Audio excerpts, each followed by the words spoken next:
Berserk, in certain terms, is about Guts and Griffith competing to be equals. Guts wants to be equal to Griffith by going his own way because that's how Griffith will acknowledge him as a friend. And Griffith wants to go his own way but does not want Guts to do the same. When they first met, they had two fights in which Griffith was victorious and the conditions of defeat was to become subservient to him. Their third fight, again instigated by Griffith, was Guts fighting for his freedom. He defeated Griffith by becoming even more capable with the sword than him. Up till the eclipse, in Griffith's mind, he was no more equal to Guts because he could not pursue his own dream anymore. Then the eclipse flipped this dynamic on its head, and now Griffith once more had defeated Guts and was his superior, insurmountably so. After the eclipse, they have had direct and indirect fights. In the Black Swordsman arc, Griffith pushed him away with the mere flex of his power before Guts' sword could even land. On the Hill of Swords, again, Zod was the one who blocked his path before his sword could even land on Griffith. It is only in Elfhelm that Guts got to swing his sword like crazy at Griffith, and it was the first time where it did connect with Griffith's body in the whole series. But even when it did connect, it either passed right through Griffith's body or when it did land, it did not hurt him at all. Except for cutting a single strand of his hair, which is something Guts did not notice at all. So at this point, Guts is keenly and hopelessly aware that his sword cannot reach Griffith, but his desire for revenge and to get back Casca needs that sword to be able to do so. But more than these desires, there is this psychologically debilitating experience of avidya that he is directly perceiving, wherein, having lost the faith in his sword, his one sole refuge and certainty in the world of Berserk, he can't find anything to stand on. I hold this opinion especially on avidya as seen in Berserk, based on A. the name of the last chapter being Anadi Avidya, which is a concept out of Hinduism, B. Guts' behavior and the stupefied expression on his face that parallels the immense spiritual and perceptual confusion seen in the double reincarnated Ganeshka's behavior, where the word avidya was explicitly mentioned for the first time in the manga way back in 2009. And C. And I also, rightfully or wrongfully, depending on where you land, see an implicit depiction of avidya as Griffith lies psychologically broken and mulling on his sanity in the Tower of Rebirth way back in 1995. Now, the story does not pose the desire to transcend a godly figure like Griffith to Shirky, to Moonlight Boy, to Farnese, etc. At least not yet, but to Guts alone. Perhaps it once did so to Skull Knight in his human form in order to counter Void. But whether Skull Knight experienced avidya or not, we do not know. Since in my opinion, transcending it is a requirement to equal the God Hand. This desire was posed to Ganeshka, who tried to ascend above the status of an apostle in order to challenge Griffith, but ended up falling right into Griffith's hand instead. So the story dictates, no, it wants there to be some way that Guts can become equal to Griffith, even if that is temporarily. It's only a matter of how. This brings us to the idea of the one who is outside the story. It was Skull Knight who said that in order to challenge Griffith, you two need to be outside the story as he is. So, what is the story that Griffith is on the outside of? Let's look at this through the analogy of the writer and the character. For the character, the events of the story happen to them, while the writer writes them. The writer is free, at least in relation to the character, while the character is the slave, who is so enslaved as to not even realize the enslavement that he is in. The writer not only comes up with the causes that are inflicted on the character, but even the effects. That is, the reaction or response to these causes from the character. That is the depth of the slavery of the character. his life entirely deterministic and in the hands of the god called the writer. God hands as the writers. Let's apply this to Griffith and the god hands more broadly. They have been manipulating history and nudging it towards the present moment. Conrad manifested on Earth in the form or through the form of the plague infested rats, that is the cause in our analogy, and went around causing havoc and death so that people would flee their cities and villages and inevitably seek refuge, that is the effect in our analogy, in the Holy Land where the events of the Tower of Conviction play out. In the same Holy Land, Slan manifests as the goddess of flame, that is the cause, to the cult of heretics who were going around killing clergymen, that is the effect. This caused tensions to increase between those inside the Tower of Conviction and the masses outside it, which inevitably led to the effect of the coming of Mosgus and his bloody crusade, which inevitably, along with the plague, the endlessly flooding of people, the arrival of those bearing the brand, led to the effect of the bloody manifestation of Griffith on Earth in the imitation eclipse. And now, Griffith is manipulating the massive flow of things and directing people in the direction he wants. But the examples stated above are merely stating what happened in the series. They are not explaining the how and why of this mechanism. A psychological explanation. The explanation for this, in my opinion, relies on the fact that the god ants are not in the same physical plane as humanity. They are, in Skull Knight's words, a huge body of thought who exist everywhere and nowhere. They are not made of matter that is physical, but one that is psychological in nature, like a pattern of thought, an idea, and so can affect and manipulate and seed the thoughts of humanity via their subconscious, because they are in the subconscious, whispering into people's ears. Being in this domain allows them to make these causes happen from outside the conscious awareness of the people of the world. And the people who are unconscious of these causes acting on them can't help but react to them. To them, it might even appear as if it is coming through them, or a divine will, as seen with the dream of the Hawk of Light, thereby producing the desired effects for the God Hand by swaying and influencing people's emotions and perceptions. And these causes can be pretty powerful, almost impossible to ignore. Like, say, if a plague affects your land, as it does to Midland, you can't just ignore it and carry on like usual, can you? Having been through the recent pandemic, we all know how that altered our lives, as it was something we just could not ignore. Here's some Carl Jung to shed some light on the psychological side of this behavior. I have suggested calling the total personality, which, though present, cannot be fully known, the self. The ego is, by definition, subordinate to the self and is related to it like a part to the whole. Inside the field of consciousness, it has, as we say, free will. By this, I do not mean anything philosophical, only the well-known psychological fact of free choice, or rather, the subjective feeling of freedom. But just as our free will clashes with necessity in the outside world, so also it finds its limits outside the field of consciousness in the subjective inner world, where it comes into conflict with the facts of the self. And just as circumstances or outside events happen to us and limit our freedom, so the self acts upon the ego like an objective occurrence which free will can do very little to alter.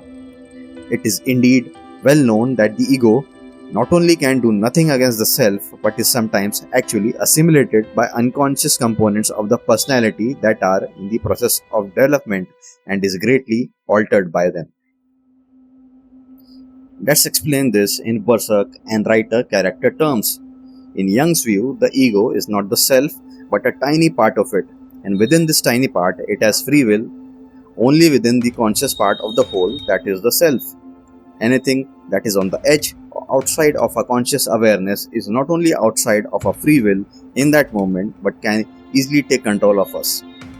In the conviction arc, for example, Take the example of the behavior of the refugees that gets increasingly darker as circumstances go from bad to worse. Going from something like coming to the Tower of Conviction by running away from the plague to raiding and attacking what they themselves think is food for the monastery. Then it goes from stoning people to death, ratting out on someone from either hatred or jealousy and suspicion, to the Holy Iron Chain Knights participating in ghastly cannibalistic rituals of the heretics, to when Mosgus and his crew appear in the form of angelic creatures and they now suddenly become ready to burn a woman they hardly know at the stake on suspicion of being a witch. And finally, as chaos reaches its zenith, some folks just get possessed by the disembodied spirits and do awful things, while some others, in order to save themselves, let their fellow refugees die at the hands of the monstrous goo approaching them. Increasingly, their behavior went towards darker and darker sides of the human psyche as outside circumstances worsened, where questions of survival, fitting in, not standing out, not attracting attention of the negative kind, not dying throughout morality, sensibility, and led to full on mass derangement. If, say, you had met any of them outside the conditions that surrounded the Tower of Conviction, say in their village or town where they lived before the plague, would they themselves have thought that they had the capacity to behave like they did in the Tower of Conviction? I venture to say that the answer is a swift no. It is easy to behave sensibly when one is in sensible circumstances, but it is far more difficult to be sensible in the state of chaos both within and without. The moment things went beyond the capacity for the ego to handle, the darker side of the self came out to survive by any means necessary. Now, let's apply this to the subject of our video, Guts.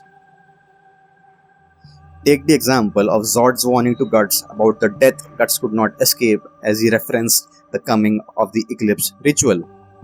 Zod said this because, in his opinion and experience, no mortal can survive the maddening cause and effect that play out during that ritual. The cause of being branded and the effect of being hunted down by demons who are essentially functionally immortal, have superhuman senses and abilities, some can even fly, can regenerate and heal to a great degree. They can also reattach limbs, can take attacks from swords and arrows without any issue, and on top of all of this, the eclipse ritual leaves you with no place to run and hide from them. Why would Zod even think of anything other than Guts dying in the eclipse if we take all of this into account? But he did survive. Any other mortal other than Guts, with his capabilities, with his mental strength under such stress, honed over a lifetime, would not be able to survive the eclipse, and even Guts survived it just long enough for Skull Knight's intervention to save him. But why was Guts uniquely capable of surviving long enough to be saved from that which no one else could have? It is because he had spent a lifetime honing his capacity for violence, for being present in insanely stressful and psychologically destroying events, which meant endlessly transcending typical limitations that others would typically stop at. Let's look at this through the cause and effect lens. Griffith, Pippin, Judeo, Casca, and the rest of the Band of the Hawk members are all excellent warriors, but it was only Guts who would endlessly train whether he was physically fit or not.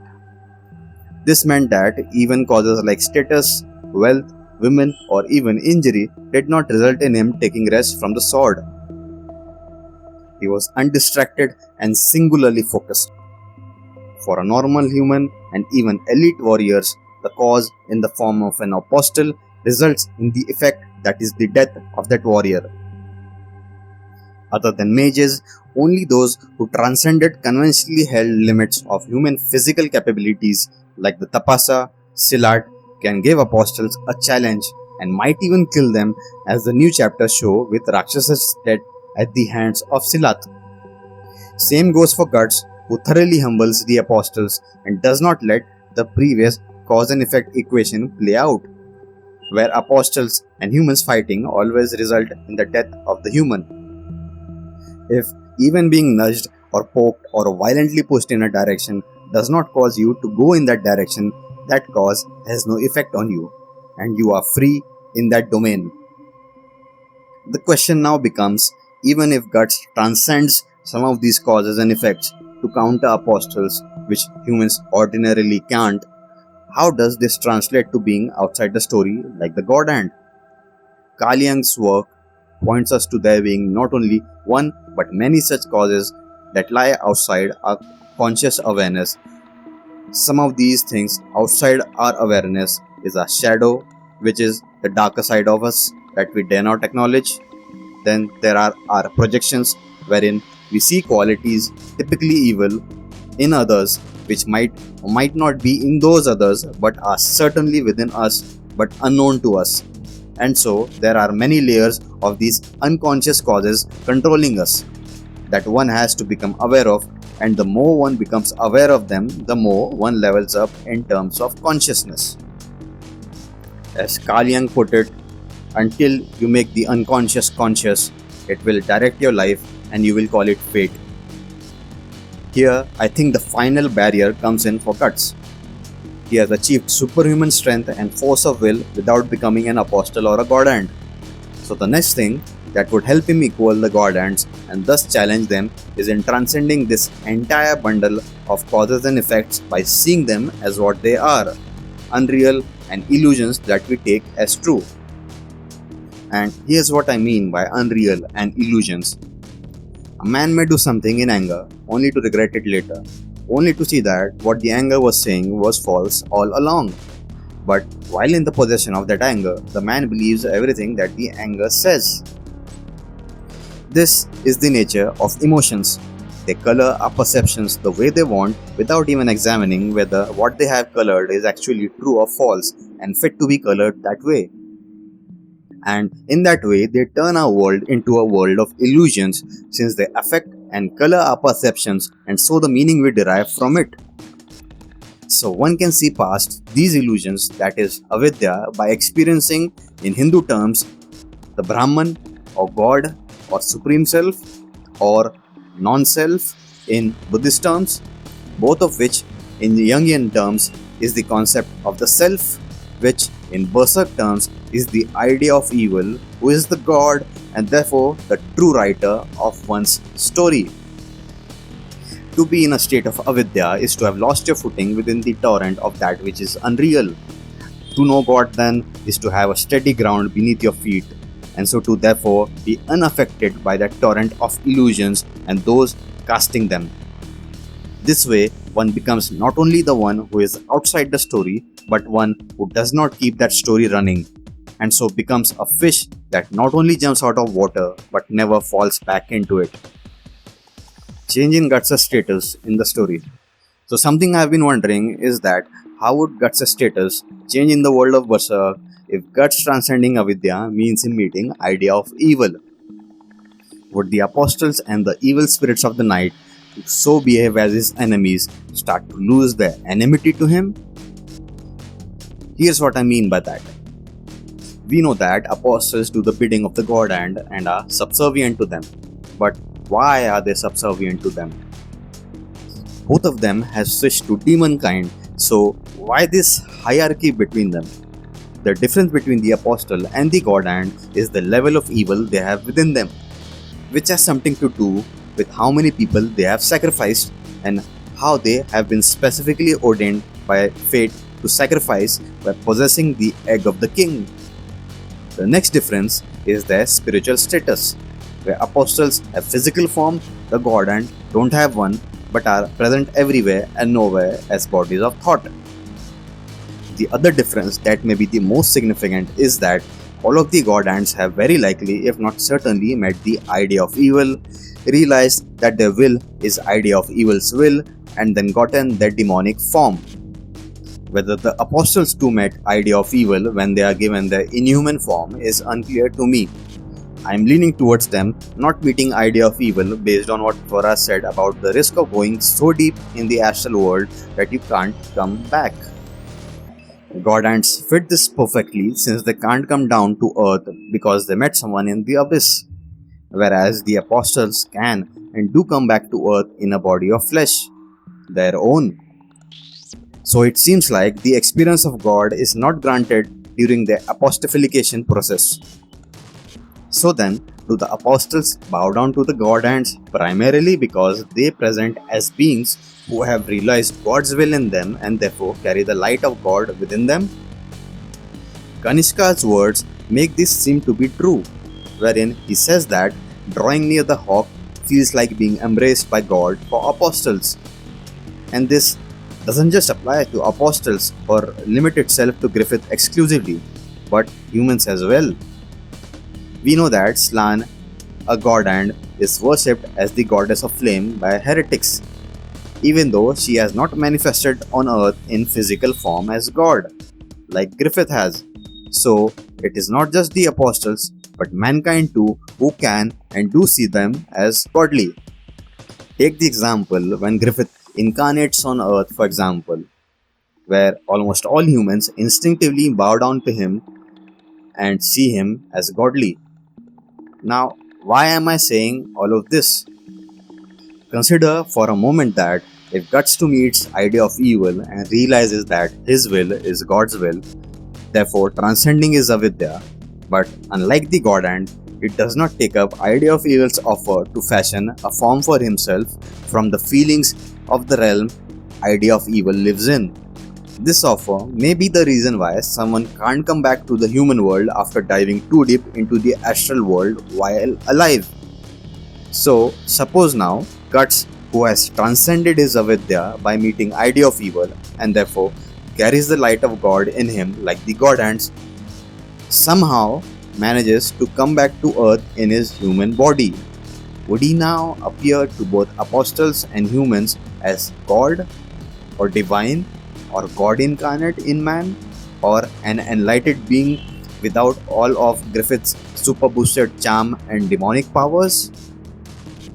Would this then not only prevent the apostles from seeing Guts as their foe, but might even sway the loyalties of apostles like Zod, who are already having doubts and who already deeply admires and is drawn to Guts? All of which can shake Griffith's status as the unchallengeable absolute in the world? Just sit with that thought for a second. Whether all of what I have said in this entire Avidya series will come out true or not, I do not know. Even if I am wrong, that too is emblematic of my own Avidya and will just make an even stronger case for it. It will show how a theory can be intricate, can cite sources, can speak with a confident tone, can have all the markers of appearing as truth, but then still ultimately be false. What I do know with almost a sense of certainty is that Guts is not someone who can live buried within someone else's dream. If the world tree is the big bonfire of Griffith's dream that the whole world is gathering close to for warmth, with the tiny individual dreams surrounding it, clinging to it, then Guts' dream will not be found there. Now, I have reasons to think that things will turn out positively in the stupa. But there are also reasons to think that they will turn out badly and go in a much darker direction. I'll cover this in the next video depending on how things play out in chapter 384. Till next time, fellow strugglers.